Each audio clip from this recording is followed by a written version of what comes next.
Welcome to another episode of Boss to Boss. Today's guests are Joseph, Brent, and Brandon. Here's Brandon, that's Joseph, this is Brent. If you're watching online on YouTube or Facebook, they're Breaking Business Barriers. You can follow them, catch them best on Breaking Business Barriers podcast. It's part of Open Media Source. Yeah, there we go.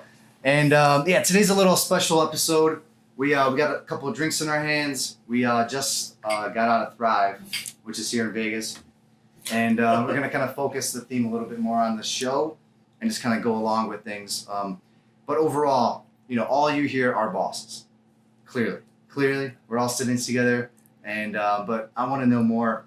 When did you have those moments in your lives? And whoever wants to take the ball with this and run with it, when you were like, this is it. I'm not going to work for the man ever again, and I'm going to run with it.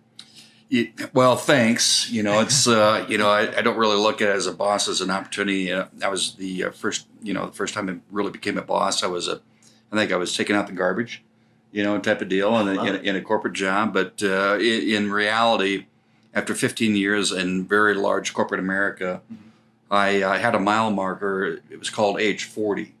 And I had a goal to go back to where I was born and raised, and that was being in business for yourself. Yes. And, it was cool behind the desk for a little while, graduating college, putting on a suit, all that stuff.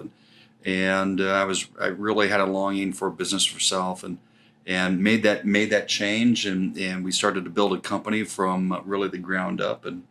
And the rest leads us to right here at Thrive. Do you think that age had a lot to do with it? Because, there's nothing wrong with obviously working for somebody else. There really isn't. You could be an entrepreneur, investopreneur, whatever. There's many things you can still do, but it's just something about that freedom, about taking control of your life, no matter what you do. Do you think age played a role? It did. It was for me. I set mile markers, and it could be age, it could be a certain other number or whatever it might be. But what I really, really longed to do was to be able to. If there was going to be a failure, it was going to be because of me. If there was going to be success, it was because of the team. Mm-hmm. And in large corporate America, a lot of times it's not that way.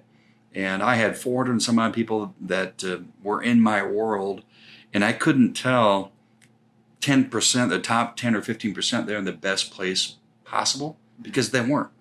And, some of those folks ended up helping us out at our new company. But, there are some factors in there. But the main thing was own the failures and learn from them and move on. Breaking business barriers. Yes. A little bit more about that. Yeah. The idea was when we were coming together, creating Open Media Source, was we really wanted to get into the podcasting platform. And we learned from Travis Chappell, one of the best out there. Shout out to Travis. Right on, Travis. And his podcast. So when we came together, we came from pretty diverse backgrounds. Brent and I both had worked together and had owned companies together.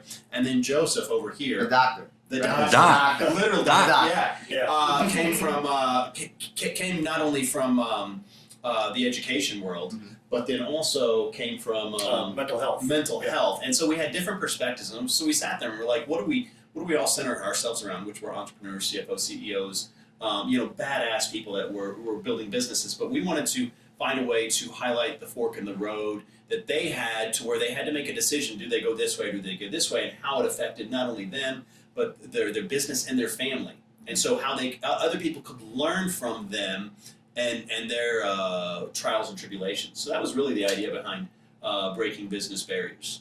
It was a perfect fit for the three of us too, because it addressed something that we're all pretty familiar with from our own perspectives. These were decisions that involved finance and risk, and both Brent and Brandon deal with risk, have dealt with risk for a long, long time. But they also dealt with things like cognitive processes or cognitive biases or leadership traits or how people make decisions. So it was a nice mix of all the things we've been interested and really been good at for the last, I don't know how many years. So this is actually so key right now. How do you feel? Do you think you're doing better than being on your own and doing a solo? That's the three of you. This is something that's so many people talk about. The yin, the yang, but here there's three of you. Yeah, no. I wouldn't want to, nor could I do it without these two. And the reason behind that is there's so many moving parts that are going on at once. If you're doing it by yourself, and you have yes people around you, you're going to have tunnel vision or you're going to have horse blinders on, and you're going to go down that one road, and you're not going to have anyone sit there and challenge you and sit there and say, okay, but to give a different perspective. Joseph probably keeps Brent and I at bay, as he and I are very similar in our traits. I can tell that. Just knowing you guys for a little bit, I can still tell that. And so he kind of sits there and takes it could be this, it could be that, but it's unbelievably helpful, because I'm working on a separate project. Brent's like, hey man, I got this. And I'm like, hey, Joseph's working on something else. I'm like, hey, what can I step in and help with? And it goes around to where it's like, you're not doing the heavy lifting on your own. Mm-hmm. So I would recommend every time finding people that you know, like, and trust, and that you can go into business with. You're not always going to get along, but you need that kind of mentality and that kind of friendship and entrepreneurial mindset to be able to succeed. At least that's how we built this. Mm-hmm. So at our meetings over the last couple of days, every single one of the presenters has at least one partner. Yeah. Most of them have maybe a handful, maybe even more than that in some sort of business sense. But being in business over the last 30 years, you can also be harmed by putting too much trust into somebody maybe too early. And it's not the case for the three of us, but whomever, be selective. In fact, one of the presenters today talked about making sure that you have the rules of the road, contracts in place, because stuff can go awry, right? And you and I'm gonna step on something. You and I had an emotional, a passionate, a beautiful conversation 2 nights ago, and that was the first time you and I had met face to face. The first time you and I had a conversation. Yeah. Shout out to Travis Chappell again. We met through BYN, which is Build Your Network. Yeah, that's right. And his podcast is Build Your Network. Build Your Network. There you go. You didn't hear it the first time? It's the $1 million. It's also the mastermind that we're in. It's all Build Your Network. Yes. But yeah, no, not to put anybody on the spot here. Like, how did you guys develop that trust? Has anybody? How do you keep each other in check? Is there somebody here that's like, I'm gonna hop on this one, because I have a long, almost 20-year relationship with him. He also happens to be the godfather to my son, which is Brent. Yes, Brent. And his wife has worked with me for 5-6 years now. His son has worked with me for about 9 to 12 months. He's in high school. And so he and I had a pre-existing relationship. Joseph actually hired me to teach college mathematics. You may want to back that up. Just how did that happen? And real fast? You and my wife worked at the same place. Yep. Your sister hired my wife. Yes. Oh man. And then you got on into the same company. Yep. And then you left to do your own thing. To start American Option. And you needed something else going on too, so I hired you to teach math at a college. To basically bridge, because he was paying himself double zeros. Yeah, he was starting, and then once your business got off the ground, you hired my wife as your first employee. Mm-hmm. And then, so full circle, huh? Yeah, so there's, I guess I never really thought about it, but it's these layers of trust are like deeply folded in on each other. I mean, there's just so many moments of relationship building that there's a lot there. Yeah. You and I were on a walk in the last 2 months, and you sat there, and we've all addressed it with each other, though. And the part of the trust factor is he and I have side conversations. He and I have side conversations, because Brent and I do, and then Joseph and I do, and kind of in the middle, and what we have to continuously work on, just like a marriage, is communication, to make sure that all three parties are in constant communication, or there will be a gap right there. This kind of seems like one of those really complicated family trees or something. I mean, that's what I'm getting here. Game of Thrones. You know what? It's so simple though, and when you have the trust, I don't worry about if I haven't seen. I was gone for 2 weeks, so I was not face to face with the fellows here recently for 2 weeks, but never once and did it cross my mind that I know they're talking about some of the business and some of the things that are going on, and of course they'll keep me involved as much as possible, but frankly that was out of pocket. But I didn't even cross my mind that something would wiggle out of perspective. So that's trust. It's nice to have, but it's not easy to find. It isn't, but if you have to constantly be looking over your shoulder and you have to do it once, you probably should recognize that and say either A, I don't trust myself, or B, I don't trust the people that I'm with. And you should just you gotta do what's fair to yourself and to them, and just be like, hey, this is not a working relationship. And we realize how lucky we are. Yeah. And we've talked about it in future episodes and what have you. But I'm fortunate. I get to work with some of my best friends. Yeah, because I mean this doesn't happen often. Yeah, you usually find someone off the street, or like someone wants to invest in something because they like your idea. But this sounds like you guys got something going here. Yeah, it's like Did you guys know though, like this is what you wanted to do? Was there that moments when you guys were like, oh man, we're gonna start this up?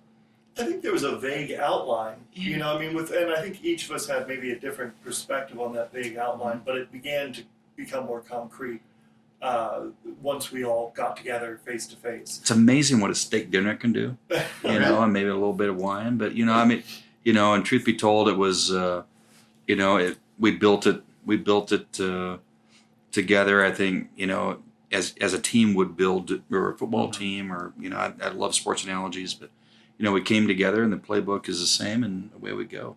And here's one of the most positive, unbelievable things that have come from this.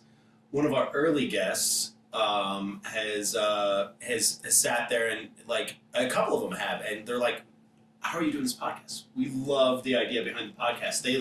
They're such promoters of it, and they like the idea that there's three of us, because that's typically not the idea behind it. Typically it's one-on-one. Yeah, it can make it difficult or not, but like they're just like, how do you guys do it? We love this.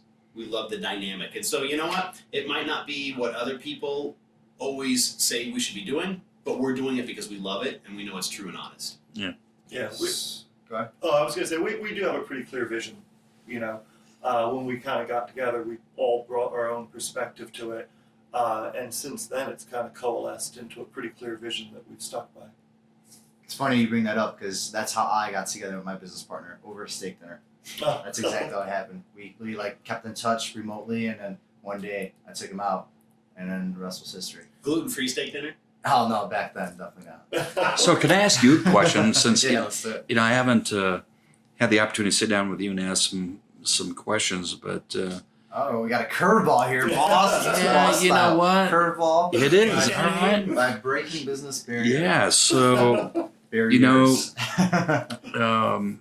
You're a young man compared to me. I'm on the other side of the hill, but Don't say that. You got plenty. No, I got plenty. No, there's more. There's more hills. Yeah, there's more hills. But did you have a fork in the road?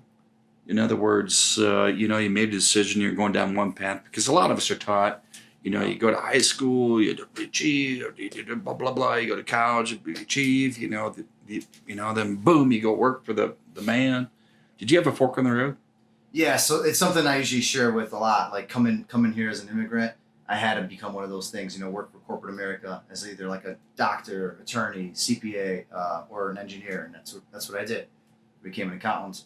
I hated my life, but I invested so much time and money, my parents' money, all of my family was looking up to me. So you felt you had an obligation. Oh, yeah. You had to repay and serve. Yeah. But I started hating because I started hating my life because it wasn't the life I chose. I went on a life-changing trip by myself. I finally had that moment. Not many people go on a trip by themselves, let alone like camping and backpacking. But it's something I'd highly recommend doing. But I came back and I had a whole fresh perspective, and I realized, I'm not getting younger, even though I was only 28 when I did it. Yeah, young. Super young. Yeah. But I'm so glad I did it now and not later and later. But that shouldn't matter, right? You can really do this at any day and age at this time. So that was your fork in the road, and you took super active.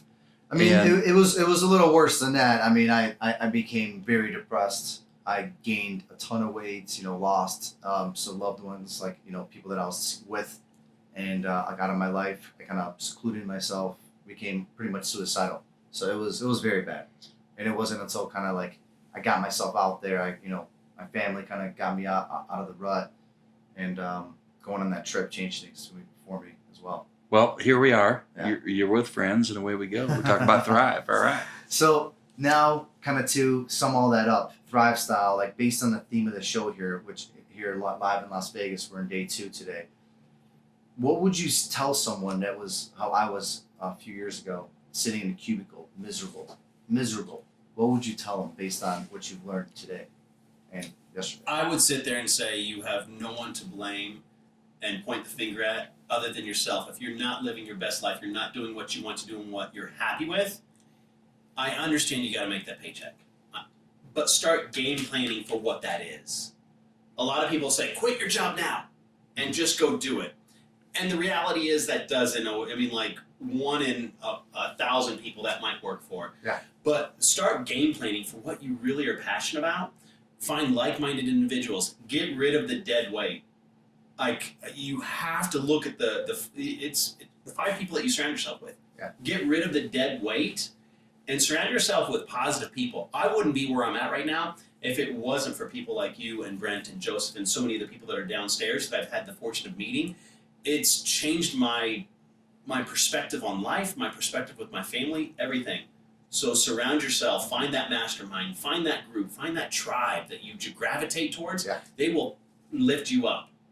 And they will change you and you will change them. And then you'll realize that it is your responsibility, your obligation to go out and make a difference in what is going on out there. And that's Brent's responsibility, that's your responsibility, and that's Joseph's and mine. Yes, sir. Is you just go do it. Sorry, I'm no, a little that's passionate good. there. That's good. You gotta be passionate. Was there like a specific listener that hit home with you? A specific speaker, I mean?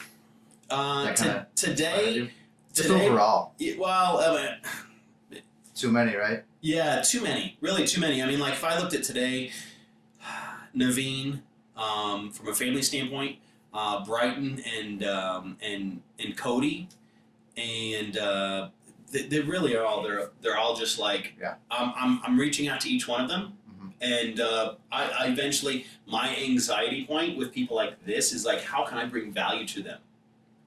I learned something after the Thailand trip on a mastermind that I was in, is I didn't feel that I could bring value to some of these people and these badasses. Yeah. And I realized that just have a conversation with them. That's it. It's as simple as that. And a quick background, Cody Lee was actually like the special guest of this whole thing that just came out of nowhere. He just performed on America's Got Talent. America's Got Talent, yeah. And literally just a few days ago. And here he is, performing for us. And it was so touching. Like I don't think I've ever been so touched at an event. Like Did you have a tear? I actually, I teared up. Like I'm not gonna deny it. I teared up, and I'm proud to say it.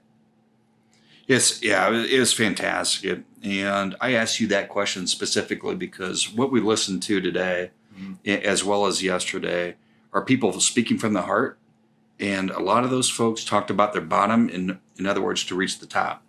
And you talked about, your crossroads, and which just gels. I think a lot of us are here for the same reasons, to be able to pull and take and give and take. So, but Cody Lee, how good was he? Stevie Wonder in the mix. That's something else. And more about him. He is both blind, legally blind.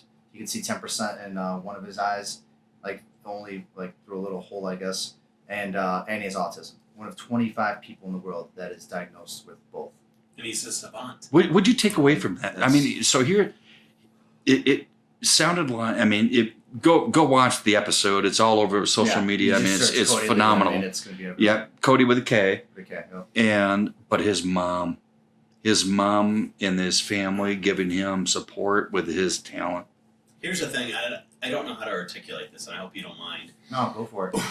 Excuse me. When he sings, I believe he wouldn't be who he was without what he was born with. But when he sings, if he had what we considered normal, and I know I'm not trying to, Yeah. No, we get you. I think that would have been his true voice. Like he would have had that, that the rich, deep, yeah. and then hi. And I think his neurons or whatever it is, and I'm not a scientist by any means, they trigger, and it's like, hey, if you hadn't have been blind and had autism, this would have been the voice that you would have had. And then it goes back and something, it's like the train tracks. Click this way, but then when he sings, it's like all of a sudden. Yeah. And this is like from a movie. Yeah. Like I felt like I was part of a movie. This is one of those miracle things that like seriously, right? Like when you hear an English or an Australian singer, they sound like they don't have an accent all of a sudden. And for Cody Lee, it's like all of a sudden the train tracks shift this way, and it's like the neurons go this, and it's just like he doesn't have autism and he's not blind. He is like he's on the world stage. Like I'm gonna Cody Lee is gonna sing with Andrea Bocelli, and I'm just envisioning this like some of the most unbelievable people in the world. Like I can see it. He is. We were fortunate to get to see him. This was like a life-changing moment. Yeah, it wasn't amazing. I mean, and what a showman. And that young man has obstacles that none of the four of us could overcome. But he had that enthusiasm of a showman, and it was truly spectacular. And I'm not sure there was a dry eye in the house. Yeah, I kind of looked around, like, shamingly, I looked around just to see if I was the only one, and it definitely wasn't. I mean, it was a beautiful moment, and I almost wished I embraced it more. Like, it came in at once, but it's like with everything, right? You just got to be in the moment. Hey, sometimes it happens, right? Yeah. And any other thoughts, Joseph? No, look, I this is my first time at this event. It was a beautiful event. I think the recurring theme to me, or my big takeaway, is that you got to take a swing.